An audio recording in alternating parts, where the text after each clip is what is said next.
आपण 2 to 3 cos of log x upon x dx हा problem होतोय. या प्रॉब्लेम मध्ये तुम्हाला काय वाटतं कशा पद्धतीने सॉल्व्ह केल्यानंतर हा प्रॉब्लेम सॉल्व्ह होईल काय वाटतं? गिनी गेस. सर log x चा log x चा डेरिव्हेटिव्ह काय आहे 1 upon x अवेलेबल किंवा इथं दोन्ही कंडिशन आल्या बघा. एक तर कंपोजिट फंक्शन पण आलं cos of log x आणि दुसरं log x साठी 1 upon x पण आहे अवेलेबल. आणि अशा ठिकाणी आपण काय करतो put composite function is equal to t. काय कोणताही composite function log x put log x is equal to t differentiate with respect to x the log x चा 1 upon x dx is equal to काय dt. Equation number second equation number first. परंतु definite integration मध्ये एक step आपण add करत असतो. कोण सांगितली स्टेप? काय चेंज द लिमिट. कधी चेंज लिमिट करायची असते ज्या वेळेस आपण काहीतरी काय करत असतो पुट करत असतो. काय change the limit. Limit change करत असताना काय करतो आपण log x is equal to t put केलेला आहे. व्हेन कधी x इज इक्वल टू किती 2 when x is equal to 2 मग काय होईल t ची किंमत t इज इक्वल टू किती log 2 t is equal to log 2. Okay पहिली स्टेप. नंतर काही नंतर log x is equal to t when कधी x इज इक्वल टू 3 मग किती log 3 is equal to t आणि म्हणून t ची किंमत किती log 3. आता सर्व लिमिट चेंज पण केले व्हॅल्यू काय करा सर्व पुट करायचे. काय मग इंटिग्रेशन ऑफ किती जेव्हा x ची किंमत 2 होती log 2 to log 3 1 upon x dx 1 upon x dx ची व्हॅल्यू काय टाकता येईल dt काय टाकता येईल dt. आणि cos of log x म्हणजे किती cos t आलं का log x ची किंमत किती cos t 1 upon x dx ची काय dt आलं. आता काय करता येईल फक्त काय घ्यायचंय इंटिग्रेशन. सांगा काय इंटिग्रेशन cos t चं integration sin t into bracket log 2 to log 3 upper limit minus lower limit. मग काय sin of log 3 minus sin of किती log 2 ब्रॅकेट कंप्लीट. आता यामध्ये जसं आपण फिजिक्स मध्ये सॉल्व केले log 3 ची व्हॅल्यू पुट करावी लागेल. log 3 ची काय येईल sin of 0.30 चं शून्यामध्ये काय असेल 30 चं 0 मध्ये होणार बरोबर into bracket minus sin of characteristic 2 आहे 2 मायनस मध्ये 0 ना तर 1 मायनस किती 0 log 2 चा 0 मध्ये आय थिंक 20 चं 30 20 का 20 10 असं काहीतरी आहे. आणि मग sine minus sine as it ठेवलं तरी चालेल. ओके राईट डाऊन दिस.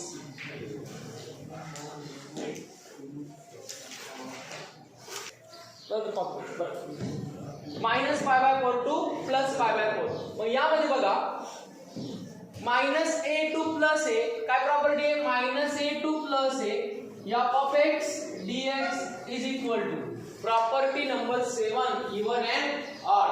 मग काय सांगतो आपण इवन कशी ओळखायची ती प्रॉब्लेम कसा ओळखायचा minus a to plus a म्हणजे minus 1 two plus 1 minus 3 two plus 3 minus pi by 4 to plus pi by 4 minus pi bye 2 to plus pi bye 2. Okay अशा पद्धतीने मग ही प्रॉपर्टी सांगते जर लिमिट अप्पर आणि लोअर मध्ये फक्त साइनचा डिफरन्स आहे तर जर ते फंक्शन इवन असेल तर 2 time 0 to a f of x dx एवढंच इंटिग्रेशन तुम्ही काय करा सॉल्व करा.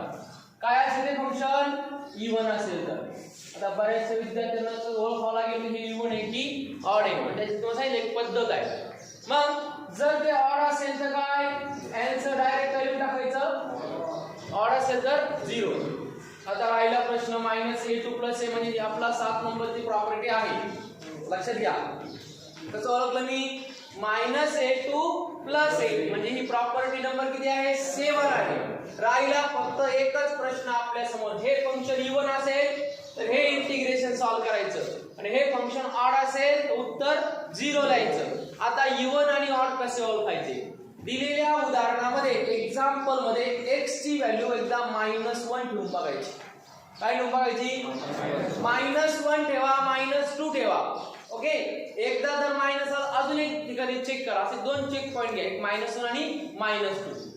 मग मायनस ठेवून बघा, उत्तर जर मायनस मध्ये आलं, कशामध्ये आलं? मायनस, तर ते ऑड फंक्शन आहे. आणि उत्तर जर पॉझिटिव्ह मध्ये आलं तर ते इव्हन फंक्शन आहे. मग आपण चेक करूया आता.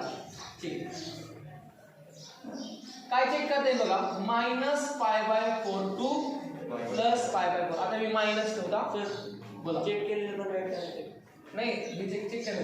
-1 चा क्यूब, -1 चा क्यूब आणि sin raised to 4 -1. आता -1 चा क्यूब ऑब्वियसली मायनस आहे ना, बरोबर? अरे येणार की नाही? आणि sin raised to 4 आहे म्हणजे -1 * -1 +1 आणि * -1 * -1 +1. म्हणजे ही काय येणार आहे? Positive value. ही काय येणार? पॉझिटिव्ह. म्हणजे काय येणार परत? sin raised to 4 च येणार.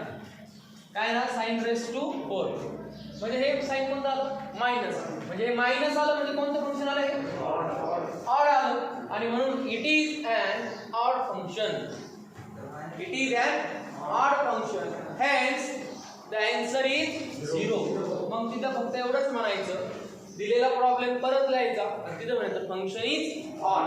कशामुळे ऑड झालं बरं? ते x³ मुळे ऑड झालं की x⁴ मुळे? x³ मुळे. आणि म्हणून आपण तिथं म्हणणार it is an odd function, hence answer is 0. मग मला सांगा, हा प्रॉब्लेम कशासाठी येऊ शकेल तुम्हाला?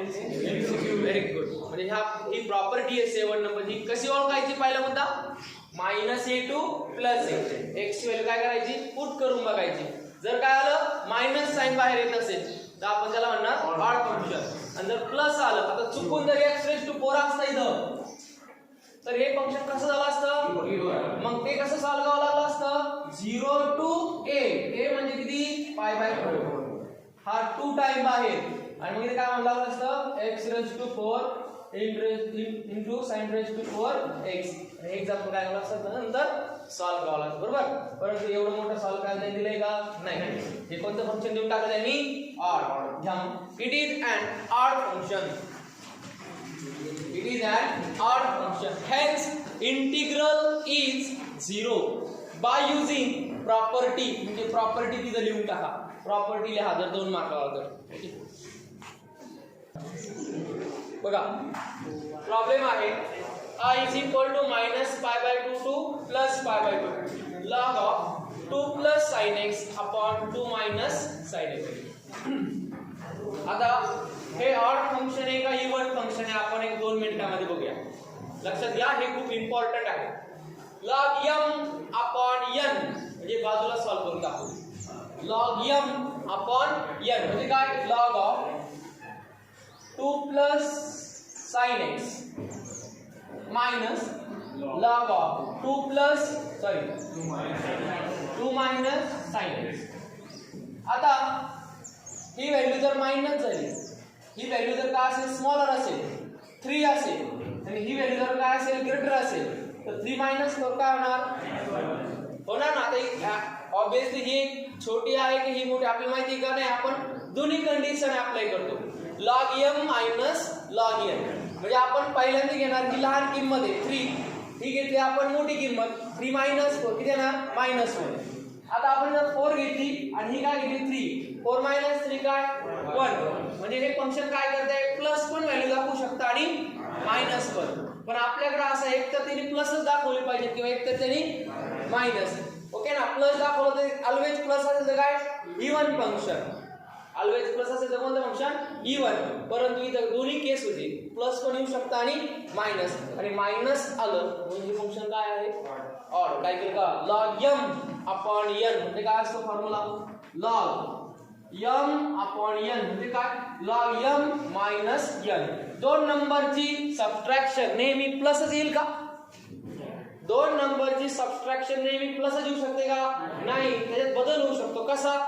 पहिली संख्या जर पहिला नंबर जर ग्रेटर असेल दुसऱ्यापेक्षा तर प्लस येणार, आणि जर इंटरचेंज झाले तर काय येणार? स्मॉलर येणार म्हणजे मायनस येणार. आणि म्हणून हे फंक्शन काय आहे? मायनस पण येऊ शकतं. म्हणून याला काय म्हणतो आपण? It is an odd function. Function असेल तर याचं इंटिग्रेशन किती येऊ शकेल 0. मग म्हणा बाय युजिंग कसं 0 आलं का आलं रे log m upon n काय केली सबट्रॅक्शन. लक्षात घ्या हा पहिला नंबर आहे आणि हा दुसरा नंबर आहे आणि दोन नंबरची सबट्रॅक्शन नेहमी प्लसच येईल असं काही नाही. ती ऑलवेज प्लस बनू शकते किंवा मायनस बनू शकते. ओके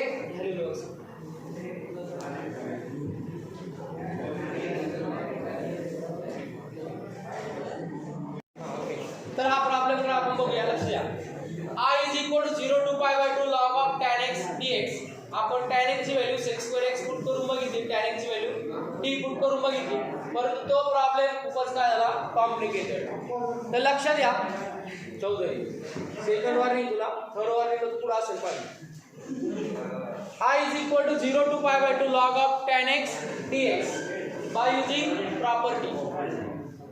मग प्रॉपर्टीज का वापरली आपण बघितलं. आपला जो पहिला प्रॉब्लेम होता तो खूपच कॉम्प्लिकेटेड झाला आणि म्हणून 0 to pi by 2 f of x dx startup किती नाही 0 नाही म्हणून ही प्रॉपर्टी वापरली f of a minus x dx आणि म्हणून ही प्रॉपर्टी वापर I is equal to 0 to pi by 2 log of tan as it is a minus x.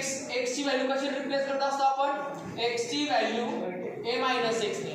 मग a म्हणजे असतं अप्पर लिमिट, a म्हणजे काय असतं अप्पर लिमिट. मग अप्पर लिमिट किती pi by 2 minus x.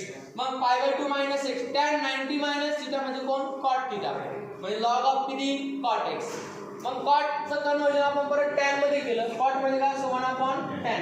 हा 1 upon tan लिहिते मला tan x raised to -1. हा -1 समोर येईल log असतं log of tan x dx. Minus sine काय घेतला आपण इंटिग्रेशनच्या बाहेर 0 to pi by 2 log of tan x. परत आपल्याला आपला प्रश्न दिसायला लागला 0 to pi by 2 log of tan x 0 to pi by 2 log of tan x आणि म्हणून याचा आन्सर मुळातच त्यांनी दिले काय i आहे आणि म्हणून i is equal to काय आलं मायनस i. हा मायनस i केलं का होईल प्लस. मग i plus i is equal to 0. 2i is equal to 0 as i is equal to 0 which is required result. हा प्रॉब्लेम अपवादात्मक आहे व्यवस्थितपणे करा. मल्टिपल चॉईसला असेल थोडक्यात 0 आहे म्हणजे एकच गोष्ट महत्त्वाची इथं प्रॉपर्टी नंबर किती आणि असा एक प्रॉब्लेम तुझ्या सॉल्व प्रॉब्लेम मध्ये पण दिलेला आहे तो पण काय करा सॉल्व करा. परत एकदा सांगतो उद्या सर्वांनी सॉल्व प्रॉब्लेम काय करायचे सॉल्व करायचे. तुम्ही परवा दाखवणार आहात यांनी उद्या दाखवायचे. ओके उद्या सर्वांनी सॉल्व प्रॉब्लेम काय करायचे घेऊन यायचे आहेत. त्याचबरोबर आज हा चॅप्टर आपला संपला. उद्या आपण घेणार आहोत डिफरन्शियल इक्वेशन. डिफरन्शियल इक्वेशन त्याआधी अजून काही प्रॉब्लेम आहे ते पण मी इथं घेऊन टाकतो. ओके हा प्रॉब्लेम काय करा राईट करा. ओके का प्रॉब्लेम आहे 0 to pi by 2 cos x upon 1 plus sin x into bracket 2 plus sin x dx. It is not composite function, hence derivative of sin x is cos x there available. Hence put sin x is equal to t. Differentiate with respect to x. Cos x dx is equal to dt. Cos x dx is equal to dt by change in limit. Limit काय करायचे change करायचे. सांगा पहिलं limit change करू काय ना sin x is equal to t when किती घ्यायचा 0. sin 0 is equal to t. sin 0 ची व्हॅल्यू किती आहे परत 0. हे झालं पहिलं. नंतर sin x is equal to t आता किती घ्यायचा pi by 2. sin pi by 2 is equal to t when x is equal to किती pi by 2. सांगा t is equal to किती 1. आता आलेल्या दोन्ही व्हॅल्यू काय करायच्या आपल्या मेन प्रॉब्लेम मध्ये पुट करायच्या आणि हा प्रॉब्लेम तुम्ही सॉल्व करणार आहात लगेच. कसा सॉल्व करायचा फक्त 2 मिनिटं हिंट सांगतो मला काय. मग i is equal to integration of सांगा 0 to pi by 2 म्हणजे किती 0 to 1 cos x dx ची व्हॅल्यू dt काही पण नका म्हणतो. cos x dx ची व्हॅल्यू किती आली dt आली की नाही. हां त्यानंतर 1 upon प्लस काय साइन एक्स म्हणजे कोण टी आणि 2 प्लस टी. ओळखा बरं ही कॅटेगरी कोणती आहे कोण सांगेल 1 upon 1 plus t 2 plus t. कोणत्या मेथडने सॉल्व्ह करायचं by using non repeated root partial fraction. सर्वांनी सॉल्व्ह करायचं तुमच्यामध्ये पार्शियल फ्रॅक्शन दिलेली partial fraction by partial fraction of non repeated. मग काय लिहायचं पार्शियल फॉर्म काय partial form 1 upon 1 plus t 2 plus t is equal to a upon 1 plus t plus b upon 2 plus t. काय करता येईल cross multiplication 1 plus t 2 plus t is equal to 2 plus t a plus 1 plus t b upon 1 plus t 2 plus t. Both denominator are same, cancel. 1 is equal to 2 plus ta plus 1 plus tb. कोण सांगेल next step काय करतो आपण route काढतो. मग route किती यामध्ये सांगा रूट 2 आहे. दोन रूट कोणते t is equal to किती -1 आणि t is equal to किती -2. t is equal to -1 and t is equal to -2. When t is equal to -1, 1 is equal to -1 plus 1 cancel, that is 2 plus -1a, that is a is equal to 1. त्यानंतर when t is equal to -2, 1 is equal to हा 0 होणार 0 plus 1 minus 2 b, that is b is equal to किती -1. 1 minus 2 म्हणजे किती -1. hence b is equal to -1. मग काय partial form integration of 1 upon 1 plus t 2 plus t dt is equal to a upon means 1 upon 1 plus t dt plus integration of b minus 1 upon 2 plus t dt. Direct integration लायचं.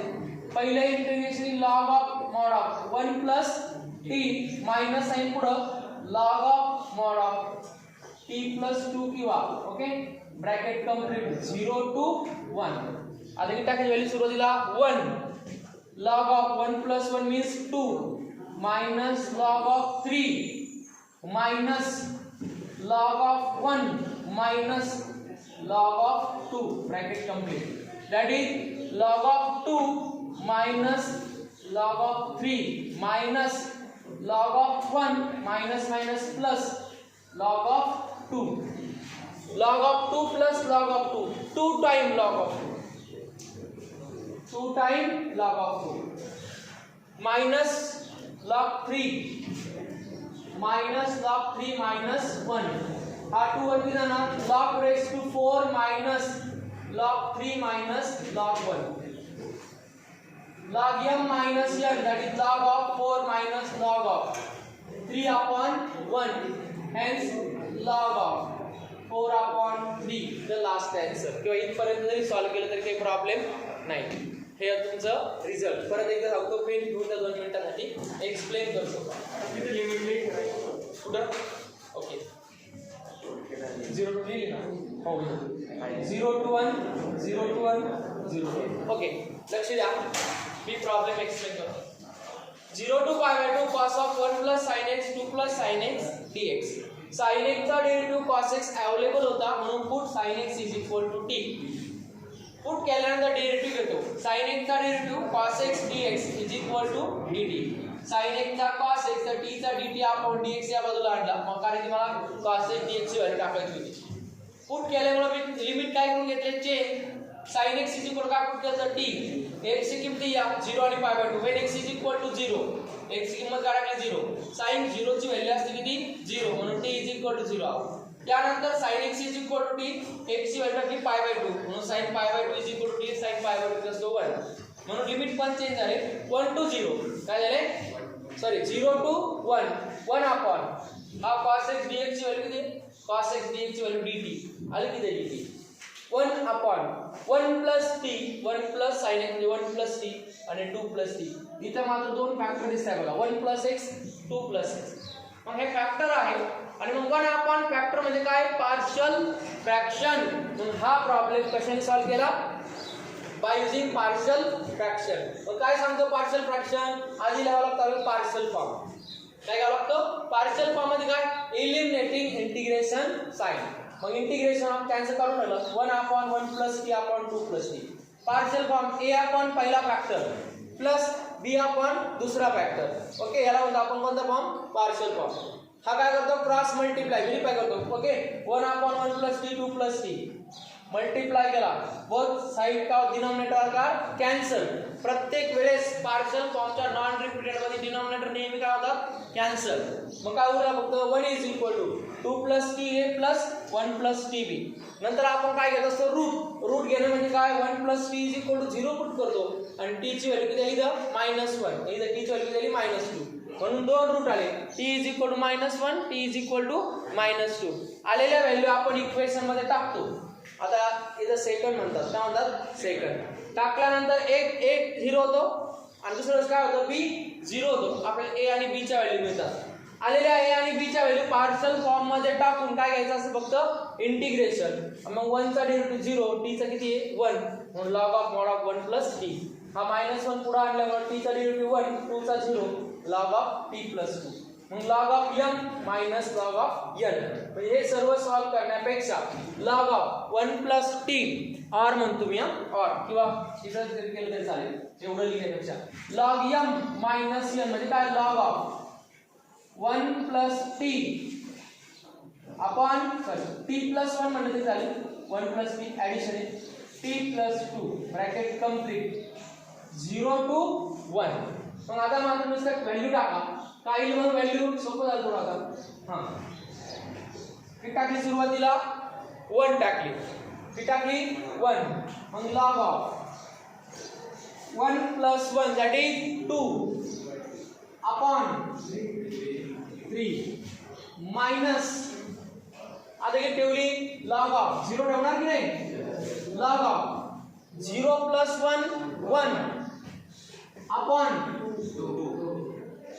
किती 2 log m minus n, log m minus n म्हणजे काय, आता log m upon n whole divide by किती 1 upon 2.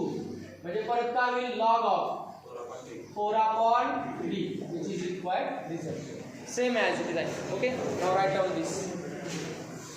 Problem महत्त्वाचा आहे, यामध्ये partial fraction पण आलेला होता.